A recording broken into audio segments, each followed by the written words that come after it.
How do I take care of my hydrangeas? We could do a segment every week on this. I think we do. I think we do. We might have to. We might have to. All right, well. In this segment, though, we're going to talk about how to give you a hydrangea primer. So we're going to start you off on the right foot. All right. It's all about old wood and new wood. What the heck do you mean by that? All right.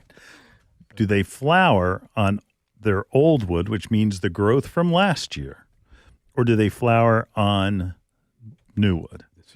Now, when the world was simple and the macrophylla hydrangeas, which are the big blue ones, the big pink ones, that when they would flower, they only flowered on their old wood.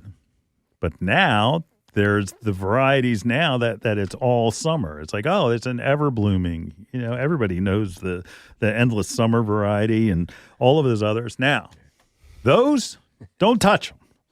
Don't touch them, because your first bloom on those, just like in the olden days, that when they flower, their first bloom cycle is going to be the most stupendous. It's going to look the best, and then they will continue throughout the summer and that they'll go into the fall, where they'll pop flowers up here and there, but they're not the same wow factor that you get in the spring. So if you go and you prune everything, landscapers drive me nuts. Yeah, they're the ones. Where they come in the fall and they prune everything, and all of a sudden you're wondering, how come my azaleas don't bloom? How come my hydrangeas don't bloom as nice as they used to? Mm-hmm. And it's generally because they're getting pruned at the wrong time. Right. So we're talking about the big snowball bush hydrangeas that have the blue flowers, and they're sold at Easter time. They're sold all through the nursery. That those varieties, generally pink, they're pink, and really they're blue Lavender is the most popular. Lavender, when they're in between, you can control their flower color by pH, but that's another show. And that where, again, those you don't want to touch.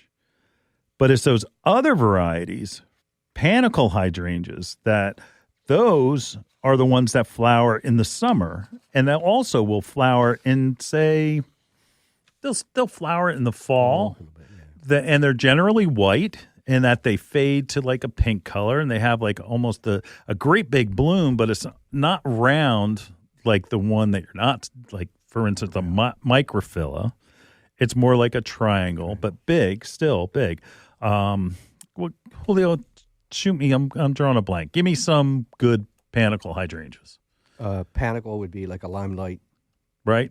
And all the limelights. All the limelights, yeah. All of them. Right. There's like 6 different limelights now. Right. It was a lot easier when there was only one. Little lime. Like those you can cut back.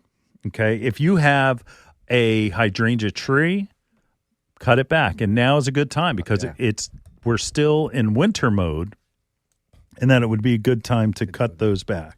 So absolutely. Oak leaf hydrangeas. No, do not cut oak leaf hydrangeas. You can tell oak leaf hydrangeas by looking at the leaves, and they look like an oak.